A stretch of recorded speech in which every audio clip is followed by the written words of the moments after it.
श्री कृष्ण की सिखाई गई बातें युवाओं के लिए इस युग में भी उतनी ही महत्वपूर्ण हैं जितनी अर्जुन के लिए रही। जानिए उनके दिए व्यवहारिक ज्ञान का सार कैसे आज के प्रतियोगी युग में भी सफलता की गारंटी देता है।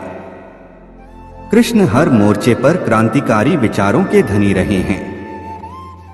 उनका सबसे बड़ा आकर्षण यह है, मौके की जरूरत के हिसाब से उन्होंने अपनी भूमिका बदली और अर्जुन के सारथी तक बने। भगवान कृष्ण ने पांडवों का साथ हर मुश्किल वक्त में देकर यह साबित कर दिया था कि दोस्त वही अच्छे होते हैं जो कठिन से कठिन परिस्थिति में आपका साथ देते हैं। दोस्ती में शर्तों के लिए कोई जगह नहीं है, इसलिए आपको भी ऐसे ही दोस्त अपने आस पास रखने चाहिए जो हर मुश्किल परिस्थिति में आपका संबल बने। महाभारत के सबसे बड़े योद्धा अर्जुन ने न केवल अपने गुरु से सीख लिया बल्कि वह अपने अनुभवों से हमेशा कुछ न कुछ सीखते रहे। यह सीख हर स्टूडेंट के लिए जरूरी है। स्टूडेंट को शिक्षक के अलावा अपनी गलतियों और असफलताओं से भी हमेशा सीखना चाहिए। अगर पांडवों के पास भगवान कृष्ण की मास्टर स्ट्रेटजी ना होती तो शायद ही पांडव युद्ध में जीत पाते। इसलिए किसी भी प्रतियोगी परीक्षा की तैयारी करने के लिए स्ट्रैटेजी बनाना आवश्यक है।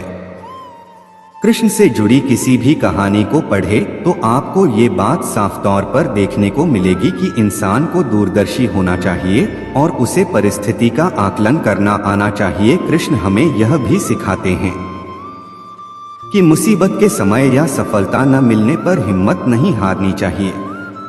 इसकी बजाय हार की वजहों को जानकर आगे बढ़ना चाहिए। समस्याओं का सामना करें। एक बार डर को पार कर लिया तो फिर जीत आपके कदमों में होगी। मैनेजमेंट के सबसे बड़े गुरु हैं भगवान कृष्ण।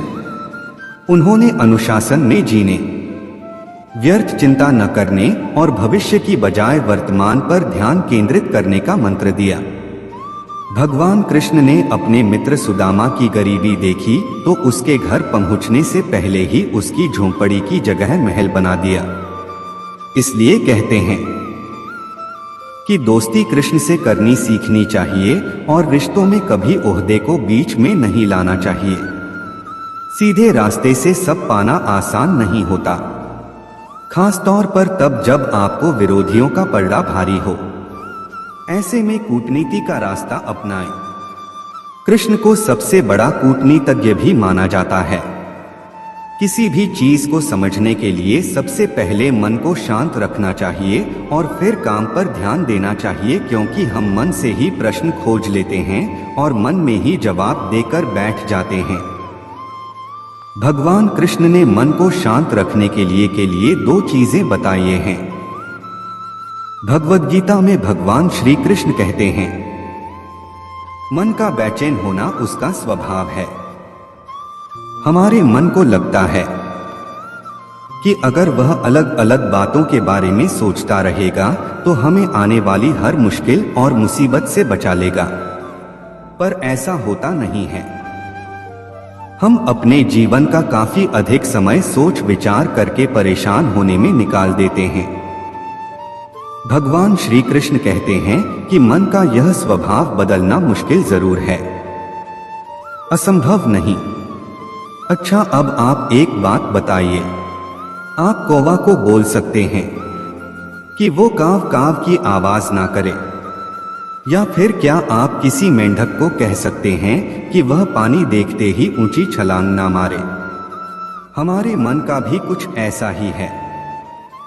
जीवन में कुछ भी होता है, अच्छा या बुरा, हमारा मन उस पर काव करने लगता है। काव से मेरा मतलब है चिंता करना, व्याकुल होना। कोई बुरी बात होती भी नहीं है और मन परेशानी की ऊंची ऊंची लपटें लेने लगता है। कभी कभी तो मुझे ऐसा लगता है कि हम में से कई लोग सिर्फ परेशान होने के लिए जीते हैं। सारी परेशानी, पीड़ा, दुविधा अक्सर हमारी मन की बनाई हुई कहानियां होती हैं। भगवान श्री कृष्ण हमें हमारे मन को शांत और स्थिर करने के लिए 2 उपाय देते हैं। पहला, ध्यान लगाना या मेडिटेट करना। दूसरा, वैराग्य भाव सीखना। अब ध्यान या मेडिटेशन शब्द सुनते ही आप में से कई लोग कहेंगे कि आप आंख बंद कर सांसें अंदर बाहर नहीं ले सकते। यहां हम सब गलती कर बैठते हैं। मेडिटेशन या ध्यान का मतलब सिर्फ आंख बंद कर बैठना नहीं होता। मेडिटेशन का मतलब होता है अपना पूरा ध्यान किसी चीज पर लगाना और उसे हटने नहीं देना। अगर आप रोटी बना रहे हैं तो सिर्फ उस बात पर ध्यान दीजिए। अगर आप पिक्चर देख रहे हैं तो अपना पूरा ध्यान पिक्चर पर लगाएं।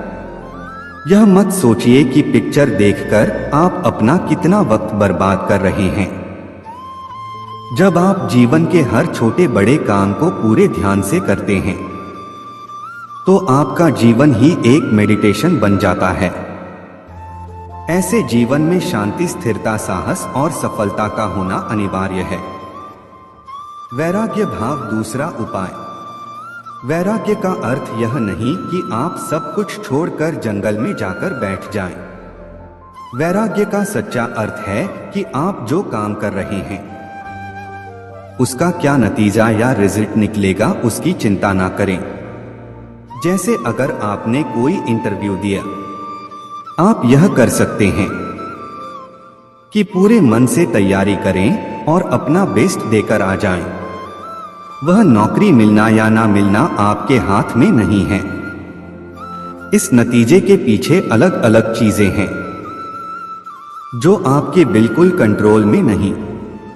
तो जिस चीज के बारे में आप कुछ कर नहीं सकते उसके बारे में चिंता भी ना करें। यही वैराग्य का सच्चा मतलब होता है। और यही है भगवान श्री कृष्ण का दूसरा उपाय मन को चिंता की लपटों से बचाने का। पूरा वीडियो देखने के लिए दिल की गहराई से शुक्रिया, धन्यवाद।